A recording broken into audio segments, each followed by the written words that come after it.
Welcome everybody to your first May Coaching to Confidence. True to form, the first Coaching to Confidence of the month is always something about social media or branding yourself online. So Leah, Scott, and I wanted to bring you guys some information about Facebook groups. We know Facebook obviously is hugely popular. We've had a lot of trainings about that. We focus on business pages, how to leverage Facebook ads. But we also want to talk about Facebook groups, both running them for you and your business. And Leah's actually going to talk about brand serve assets you can leverage, but also MarketQuest and a few other ways to kind of set your business apart on there. But also I'm going to talk with you guys how to be participants in Facebook groups. Since many of you, I'm sure, get invited to Facebook groups, you're probably already part of Facebook groups, and oftentimes it really pays to be the realtor in the group. So I want to make sure that you guys kind of have that down. So I'm going to go ahead and share my screen. Feel free to put any questions in the chat. Michael Cairo, if you wouldn't mind keeping track of the chat for me, that would be great, just because I'm not on multiple screens today, unfortunately. So I'm going to go ahead and get us started. Okay, Michael, can you see my screen? Oh. Yes, I can see it now. Perfect. As I mentioned, guys, I forgot to change the photos, so the stock photos have absolutely nothing to do with Facebook or Facebook groups. Enjoy the smoothie. All right, so guys, we're going to talk about Facebook groups for business today as part of your coaching to confidence. So we're going to go over what they are and kind of why they're important for you and your business. We're going to go through how to create. It is literally the easiest thing you're going to do on Facebook besides like a photo. I promise you, super, super easy. I'm also going to go through with Leah on what best strategies to employ, how to leverage what you already have at Coldwell Banker so you don't have to always be trying to recreate the wheel. And of course, how to increase that engagement. More engagement means more business. Everything from social media, that's true, to more engagement with your postcards, more engagement with your sphere, your e-blast, everything. So we're going to talk about analytics, because if you guys have ever been on a coaching of confidence with me, you know analytics are literally my favorite things with social media. So let's talk about what Facebook groups are.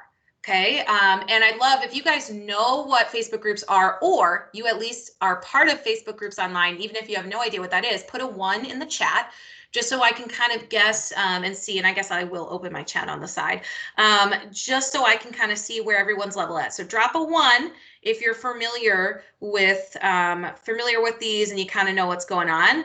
But basically, Facebook groups are a way to connect over a specific purpose and cause.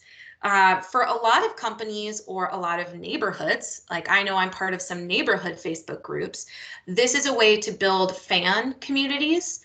And think of it like that digital clubhouse, right? So especially in COVID times where we can't just go to our local watering holes, right? Or go out to networking events, Facebook groups have really become this area for community building, for your followers to connect and talk with each other as well as with you. So I know, not to be confused with the Clubhouse app, which I know is really crazy right now, and hopefully we'll talk about that next month, but think of it just as that Clubhouse, that place for everyone to kind of hang out and chat.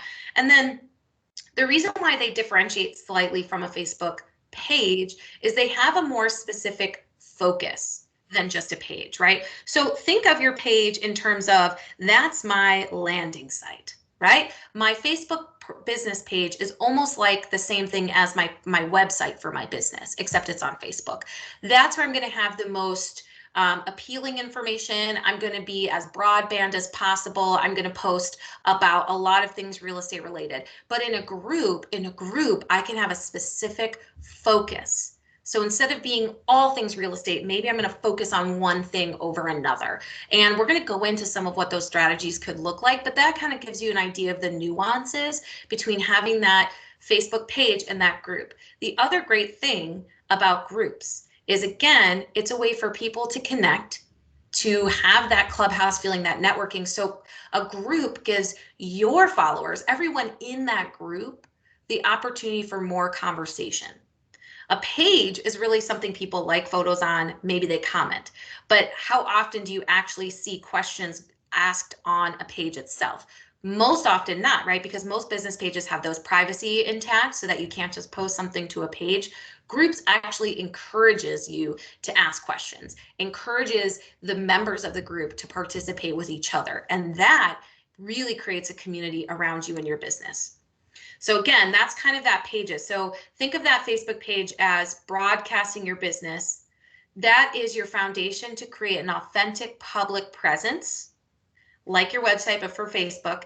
And that's where you're going to have practical information, search capability, business updates. But that group, the Facebook group, is going to be designed to get that discussion going, have that inter-member conversation, and give that exclusive knowledge to your group members. I also like to akin Facebook groups to getting that loyalty and that authentic online community. You're just building that much more of a personal relationship. So here are some 3 main benefits to a Facebook group, either being part of one or creating one for your business. Let's focus on creating that direct line. When you have a Facebook group, you have a greater ability to interact directly with your customer and client base. You have that direct line, you can have that conversation. Oftentimes with our pages, we have to wait for someone to interact with us. Whereas a group, you can actually start conversations organically and people are more likely to engage on it than they are a page. It also is a great way to have those virtual cheerleaders for your businesses that can then take it offline. So I think that's a really good thing. If you've coached with me individually, you know that maximizing your sphere is so important. And I ask each and every one of you to identify 5 to 8 cheerleaders of your business. Those cheerleaders are the people that talk about you no matter if you're around or not. They're the people you can directly ask, George, can you give me 3 referrals every year for my business? And they're going to say yes because they want to see your success. So your cheerleaders are going to be a crucial part of those Facebook groups because they're going to be the ones starting those interactions and keeping them going.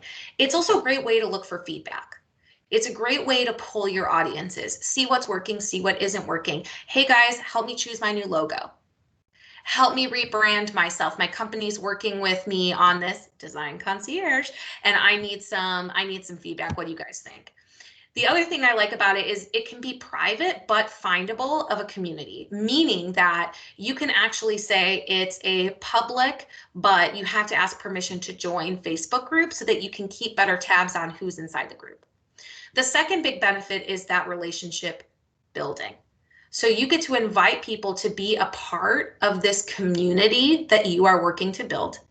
So you can hyper focus on what those members want to hear and then deliver. So again, if we think of our Facebook page as sort of the website, the landing for our business, the group is for us to get hyper specific and focus on exactly what the members of that group are looking for. Is it a group about statistics in the marketplace? Is it a group highlighting neighborhood activity? Whatever it might be, you can be focused and specific about that. You don't have to guess what people are there for because it's in the group description. The last big benefit is that organic reach. So while I was researching this, and every time I research anything about Facebook or Instagram, I'm constantly in awe of the crazy statistics that are out there and also how creepy Facebook and Instagram are with information. But the way that Facebook's algorithm is designed now is it actually designed to prioritize content from Facebook groups that have high engagement. What that means is the more interaction you get, the higher your group and your page affiliated with that group will be promoted on Facebook. So when we talk about what is the way to increase my digital presence, it's not one thing over another. It's not the Facebook business page is better than a group, is better than Instagram. It's about thinking holistically, right, about all of the different components of online and social media marketing that you can leverage to make yourself findable. I search Instagram and Facebook as if it were Google. Most people are doing that. When someone tells me about a new restaurant, the first thing I do is I go to Instagram and I try to find them on there or Facebook because it's the new webpage, right? And their algorithms, especially in conjunction with Google, works so well that if you can get more people visiting your site, more people liking and interacting with it, you're going to aggregate higher in their friends. And that's how you start to think of your business in the 7 degrees of Kevin Bacon, right? The 7 degrees of Betsy Green or Alenka. It's if I know Betsy and Betsy's interacting with me, it gives all of her connections a greater opportunity to find me organically, rather than me paying for ads to get to there. So just think about that, right? I know it's, some of you are probably thinking, oh great, this is just one more place for me to post, but don't worry, Leah and I have some good ways to make this easy for you guys. But again, you can't just do one thing on social media. You really have to dip your toes into these multiple different ways to get that algorithm where it needs to be. So then let's talk about how to create these pages. And like I said, I absolutely promise you, it's the easiest thing. It's so easy, you guys, that I actually created a Facebook group called Coaching to Confidence. I haven't invited you guys to it yet because that would have been a spoiler, right? But I have literally created this group so that way we can actually connect in this Facebook group and we can all chat with each other in this Facebook group and answer questions and things like that. So I'll invite you all to it after this training. But the first thing that you're going to do, I took screenshots so you guys could see, right? When you're on your Facebook page and you go to the left-hand side, you're going to see what's here on my left-hand side in this picture, right? So where it says groups, you're going to see all the groups that I've actually joined. There's several more there, but I'm part of my Ravenswood, Chicago community, Agent Help Desk. I'm part of West Andersonville, Chicago Vaccine Hunters. But you'll also see right there, smack in the middle in blue, the plus sign, create a new group. When you create that new group, this center photo comes up. It's incredibly easy for you. You can see that I started this Coaching to Confidence right now. I have it as a private but visible group, which means that if you were to go on Facebook to find Coaching to Confidence, you would see that this group exists. But the private part means that you have to request to be a member of it. So that's one thing that I really do like about Facebook groups is, again, you can be a little bit more choosy on who is liking what, who is being a part of everything. Oops, sorry for clicking on that. And then you'll see that you actually can invite friends right away. And same thing with a Facebook page, right? You've got the cover page that you can put in there. You're going to have an about section, posts. You can see members, you might have events, things like that, but it's going to be feeling very similar to running your business page. So super, super easy to run and create. Once you click create, so this again has created, I haven't done that much in it because I haven't invited you guys yet, but on the left-hand side, again, thinking about, okay, Rachel, you're asking me to do one more thing. This also allows you to schedule posts. So if you don't have time to post, schedule one day per week so that you can create your posts and have them go out automatically. Leah's going to show you Brand Serve. We're going to talk about MarketQuest and how you can leverage those, but maybe you plan to do that after Sunday open houses or during Sunday or Saturday open houses if it's not that busy. Maybe you're going to say every Monday evening at 7 o'clock for 1 hour, this is my time block time to schedule all of my posts for the week. Doesn't mean you don't do things organically every so often, but I get it. This market is crazy. Some of you've got 10 or 11 buyers out there and are running ragged, writing 4 offers per week per buyer because you can't get anything. So I know time is of the essence right now, which is why I really want to impart to you, whether it's on your page or your group, schedule those posts. The other thing is strategize this portion. So everything, again, Facebook is really handy, right? It tells me I have 0 out of 4 steps completed because I haven't invited members, I haven't added a cover photo or a description, and I haven't created a post. So think about this portion. Think about what specific types of things you want to talk about in this group. Remember, your page is meant to be the catch-all. The business page is meant to be, this is where I post kind of everything content, generic content, but I can create this group to more of a niche. And I'm going to break that down. Don't worry, I'm going to break it down so that you guys can do that, right? So when we talk about strategize, man, that water looks really good. So when we talk about strategizing, first thing I want you guys to think about is find your purpose. We've talked about this in our 80-20 rule. We've talked about this in what do I post and when. We've talked about this in identifying your brand. You have to think about, what am I trying to convey? What is my why? What do I want people part of this community to talk about and get information about it? So if your Facebook page is for general information and your digital calling card, how can you make your Facebook group work differently? What specifically are you hoping to say or accomplish? So these are some ideas. Okay, these are 4 ideas. Please steal them. Please do whatever you want with them. But think about it, right? If I have a Facebook business page, Rachel the Realtor, okay, and that's what I'm focused on, I might create a group around a niche that I specialize in. So I can create a group and focus specifically on information regarding that. Maybe I want to be the condo queen of Chicago. And so my Facebook group is going to be Chicago condos, everything you need to know. And I'm going to highlight different condos that I work in. I'm going to highlight the difference between condos and co-ops. I'm going to highlight the average price of condos in Lakeview that are 2-bed, 2-bath, but it's going to be all things condo. So everyone that's part of that group knows that when you're part of this group, you're going to get information about condos. When you ask questions on this page, when you interact, that's what it's going to be about. And I'm going to make sure I'm going to incorporate lenders and attorneys so that they can post on there too. So attorneys can say, hey, it's a new year, new HOA docs, question mark. Let me know if I can help you and your HOA get new rules and regulations in place or something like that, right? Or maybe you want a niche on multi-units. I actually coach a couple agents, or I have coached in the past a couple agents that specialize in multi-units, and that appeals obviously to investors. And so they actually started a few Facebook groups specifically for investors of 2 to 4 unit buildings, so that they can convey information. They host live events through that Facebook group to give hyper-specific information to that. Maybe you want to focus on a neighborhood. So I used #work because, you know, Rihanna, but maybe you want to be that person that says, my niche is really a neighborhood. I own Ravenswood, right? I own Ravenswood. I live there. I sell where I work.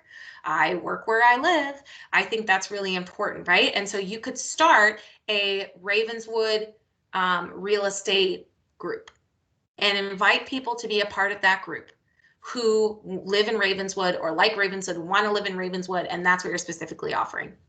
Maybe you guys specialize in first-time buyers, and so you want to create a Facebook group around first-time buyers, and through that group you can host live events, you can host virtual events, you can host in-person events, you can again have that lender, that lender with GRA partner with you on maybe doing a live Q&A or offering, you know, debunking myths on lending. First time, you can have inspectors talk about what are the big issues that first-time buyers are feeling right now during inspections. What does an as-is really mean? As your inspector, knowing as-is when I go in helps me in this way. So there's a lot of different ways for you guys to leverage it. The other one that I want to mention, and I'm doing this, and I see Drusy on here, so I know she feels the same way, but there's so much work on a realtor's end to get the business to close. And then your clients, especially if they're first-time buyers, become homeowners. There's very little resources once they become homeowners, right? There's very little resources in real estate to help people be better homeowners. So that's one thing that the Chicago Association of Realtors Foundation that I serve on, that's one thing we and the board of directors are really conscious of. And so we're trying at CAR to offer more of that, but you guys can offer more of that too. Create a Facebook group around what is it to be a homeowner, right? It's just about home ownership. And you share painting recommendations, you share landscaping recommendations, you share, hey guys, it's tax appeal deadline in these areas. This is a great tax attorney. What's great is what are homeowners? Potential sellers, right? You don't really want a Facebook group, let's be real, right? A Facebook group called first-time buyers, that's fine, because first-time buyers love being first-time buyers and identified as such. They want to know all the first-time buyer programs. They want to know all the information. You probably don't want a Facebook group called Sellers of Chicago, because you're then inviting people and making them imply that they're going to sell, and maybe they don't want to, but maybe as homeowners, they want that information. You're the one giving it to them. You're the realtor giving it to them. So they're going to be more inclined to use you. So these are just some examples of groups. I'm happy for you guys to take these and run with them or not, totally up to you. Once you have that focus, you got to leverage you and your own skills to build engagement. So again, similar to a Facebook page, think of those creative ways to encourage that participation. Ask questions, right? What would you rather wake up to? Right? City views or lake views or suburban views or a mountain. This or that. Which countertop do you guys like best? Which cabinet color do you guys like best? Which restaurant do you like best? Go live with an interview. Your lender, an attorney, a restaurant owner if you're trying to be hyper local. I mean, I don't see enough agents really leveraging your referral base, your vendor partners. You leverage GRA, leverage Burnett title attorneys, leverage those restaurants that you go to all the time, interview them, ask them questions. I think that this is so important because you are then being the procuring cause of information without it always coming from you. And I know that better than anyone else because I sit in front of you guys virtually like twice a week for some of you, and I get sick of hearing myself talk. So I can't imagine how you guys are feeling. So you need to be able to bring that information sometimes from other people to show that you are the one providing it and you're still the resource. The last one that I love is do a giveaway and promotion. Best part about this is that you guys don't have to actually give away anything. I mean, half the emails through Clients for Life are giveaways. And all of the Clients for Life emails, you are able to actually sync those with your social media and post on there to get leads. So if you know, like right now, we're giving away the Marriott stay or the hotel stay, and there's like going to be like over 50 plus winners. I think Leah could probably check me on that, but that's something you can put in there and you can use for marketing. And you're not spending a dime on that. So I'm not saying that you guys have to go spend money on a promotion or giveaway. Leverage what we're already doing. And I think that's so key. So we talk about ways to increase that engagement, right? So there's two different ways. We've got posting, and then we've got how to read that posting for analytics. So when you post in a Facebook group, again, similar to Facebook business pages, it's text, images, art, and videos. So you can share a lot. And Leah's going to jump into BrandServe and MarketQuest to kind of show you those different things that we already have. So you don't have to think of everything immediately. But again, focus on that messaging. So if I'm running a business Facebook group on new first-time buyers, right, I'm going to want to make sure that most of my content is around that. My messaging is around that because that's what those people are part of the group for. So again, bringing it back to that why. And then encourage group participation. Back to those cheerleaders again. Invite your friends who are social savvy that like to post and will post, and ask them to start discussions. Text them under the table and be like, hey, it's been a minute since anyone started a discussion. Could you ask a question on this group? And don't be the only person that answers, you guys. Make sure that you encourage other people to answer as well, but then also answer. You want to be the person, again, being the procuring cause, giving some of that information. So inviting your lender and attorney to start discussions and to contribute, invite your inspector, invite your handyman, invite a painter. Think of all the people you're connected with. Invite me, I'll help start a discussion. But either way, those are great ways to kind of keep that ball rolling in the groups. And then you got to think about the analytics, okay?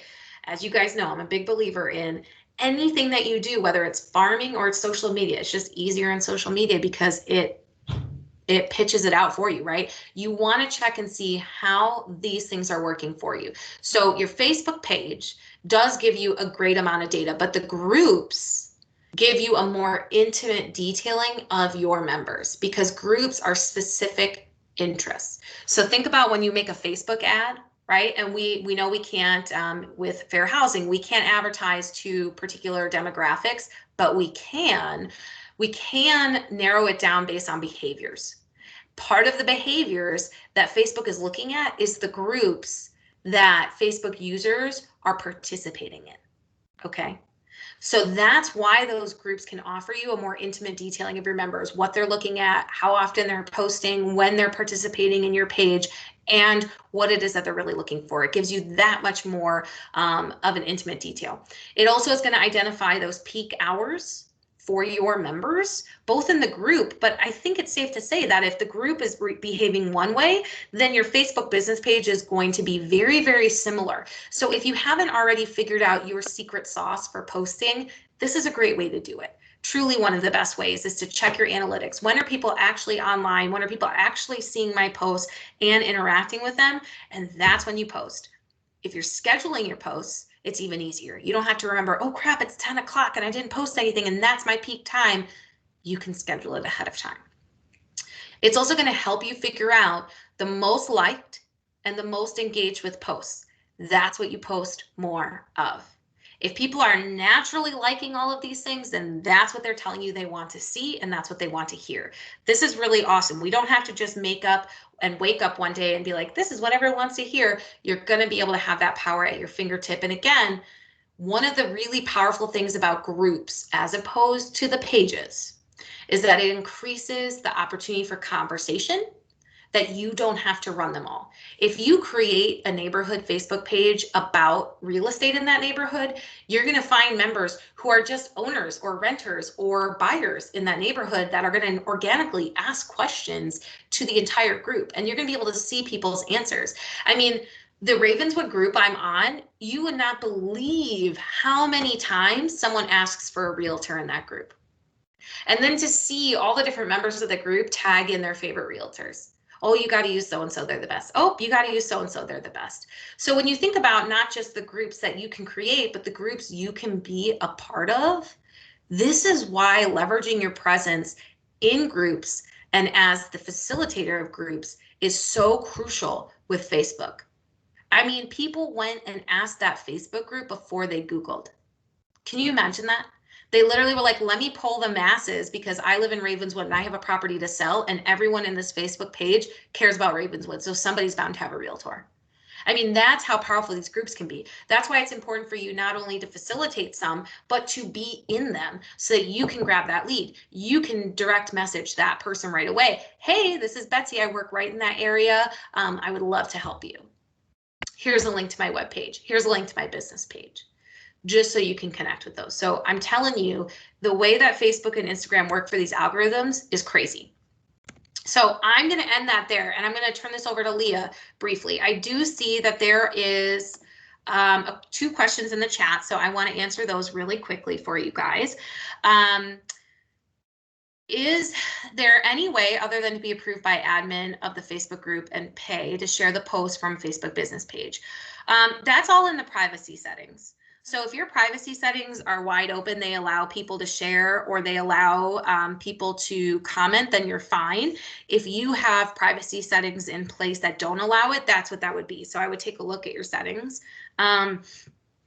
If it is private, outsiders can see the posts of members. So there's 3 different ways for you to secure Facebook groups. You can either make it private and not visible, which means no one can see anything until they request to be a part of the group, and then they have to be confirmed to be part of the group.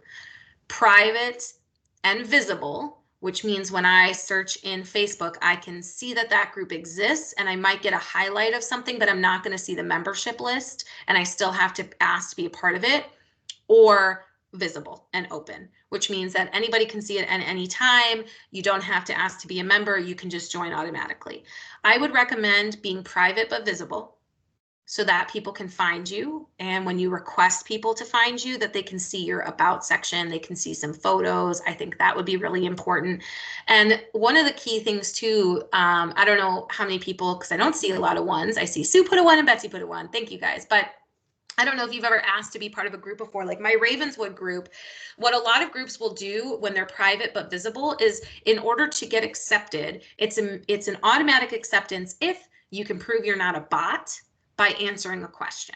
Okay, so my question to get into the Ravenswood one is, they said, what is your favorite restaurant in Ravenswood?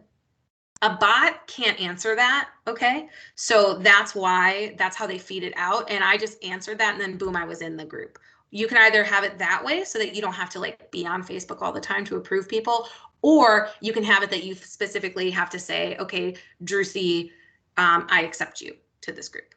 So when I invite you guys all to Coaching to Confidence, I'm going to leave it up as a surprise on if I'm going to make you answer a question or not. We'll see. Maybe it'll be rank Rachel 1 out of 10, 10 being the best. Just kidding. I don't need that kind of negativity in my life. Okay. Leah, do you want to talk to the group about some ways to leverage what we already have here for Facebook groups? Yes. So I'll go ahead and share my screen. Please let me know if you can see my screen okay. Rachel? Yeah, we can see it. Okay, perfect. So in the spirit of data, you do have available MarketQuest, and Prospect Square reports offer great data as well, but we'll start with MarketQuest. So MarketQuest and everything that I mentioned today is available to you on desk. So you'll see what you can come into MarketQuest for. So that is number one claims for maybe your area or an area that you farm or your office area. Market position. This is how your office ranks to other brokerages in the area. And then you have market trends that you can do for a specific area. So more days on market, number of listings, etc. Okay. So I already have the number one claims area or option available. Now, all areas will not have a number one claim. So if you type in a zip code and there's no data available, then there's no number one claim in that area. So when we click here, you'll see all the available number one claims, and then you can enter your preferred zip code here. So I entered the zip code of the Hyde Park office, and you will see what the number one claim is or the data available for that zip code. And so it does allow you to begin downloading assets immediately. So right over to the right here. So if I click this social image, this is something you can share in your group if you choose. And you have the option to choose wide, tall, and square. So I just downloaded square here, and it will download. So once it's available, it looks like this. So this is great for your office to share. So just be mindful that not all offices or areas will have a number one claim. Okay. Your next option is the market position. So very similar to the number one claims option. And you can also download this as a PDF if you want to maybe put together a report for your group. This just has a little bit more information. And then market trends. Uh-oh. I've been having some issues with MarketQuest, so my apologies. So market trends gives you the opportunity to share more information about an area. Now, personally, these download as a PDF. So if you are sharing something in a group, you do want to make it easy for those group members to share. So if you are looking for market trends, I will probably redirect you to Prospect Square, where you can share a report as a link and provide that same information. So a link you can just drop in the comments or a post. So that's a little bit easier there. So that is MarketQuest, number one claims, market position, and market trends, but best used for number one claims and market position if it applies to your office area. So next we have BrandServe, which is my personal favorite for social media assets. You can take some of that data from an area report or a market trends report from MarketQuest, and you can plug that into a market update template. Just search market update, select view all results. You have three options to choose from. The first option allows you to put a photo to the right, but I like the option with just the data. So I won't go through creating one, or maybe I could. It's up to you, Rachel. I don't want to take up a lot of your time, but they're very straightforward and easy to do. So I highly encourage agents to create one for their area or a farm. So if you have a hyper-local focus group, this is great information to share monthly with your group. Okay, so that is MarketQuest and BrandServe. Rachel, did you have any other questions in the chat or anything that I can review in these areas? No, I think that's great. I know Sue had texted me earlier today looking just for that kind of information. I was like, stay tuned. We're coming at you hot. So thank you so much for going through that, especially if you're a newer agent who doesn't have a lot of your own stats yet. These are really, really powerful ways to kind of show what the office may be doing or what is just happening in the areas that you're trying to serve. And I know this is a little off topic from Facebook groups, but you guys, I encourage you to check all of these different places before you host an open house, right? Those market reports that she showed, that's something you could have printed on nice paper, these area reports, and actually bring with you to that open house. It's branded to you. And then when you're there and someone says, oh, this is really helpful. Well, honestly, I'd be happy to make sure that you get this monthly. That's how you get their email, and you can set it up for a monthly campaign. So taking us a little out of that, but even leveraging Facebook groups, right? Like Leah said, you can take this link, put it into the Facebook groups. First of all, when they go to that link, it's obviously got your website hyperlinked to it, right? They're going to have all your information right there. But you can, as you post that, you can say to receive alerts like this on your specific market area every month, reach out to me directly. And that's your calling card. That's your ability to get people's email addresses so that you can put them into clients for life. So you can put them into InTouch and you can give them these area reports. I'm a huge, huge fan of these area reports because, you know, a lot of realtors, we tend to default to like, these are the Chicagoland stats. This is what's happening in Chicago. But if I am a 3-bed, 2-bath condo owner in Lincoln Square, that might not apply to me. Because you might say that the average sale price in Chicago is only $320. Well, that means nothing to me. I know my 3-bed, 2-bath duplex down in Lincoln Square is probably going to be $500,000, right? So it's not really important information. But if you can, through your InTouch, through MarketQuest, through your Facebook group, through your Facebook business page, appeal to specific audiences, particularly if you know where they live, right? If you've helped past clients, this report outside of a Facebook group, this report is something you should be getting everywhere because they really care. Go ahead, Leah. Sorry. And also, Rachel, it's always about strategy. So I always encourage agents to get that conversation going. If you post a market update social media image, your call to action is contact me for detailed report information delivered directly to your inbox. That allows you to get their information and set them up on an automatic prospect square. Or if you use the #1 claims for your area, perhaps contact me to find out where we stand in your area. So it's all about getting the conversation going. So you have MarketQuest and BrandServe and Market Prospect Square to utilize to get that conversation going. Exactly. Does anybody have any questions for Leah and I, whether it's about Facebook groups specifically or other social media or anything that Leah just showed or just now?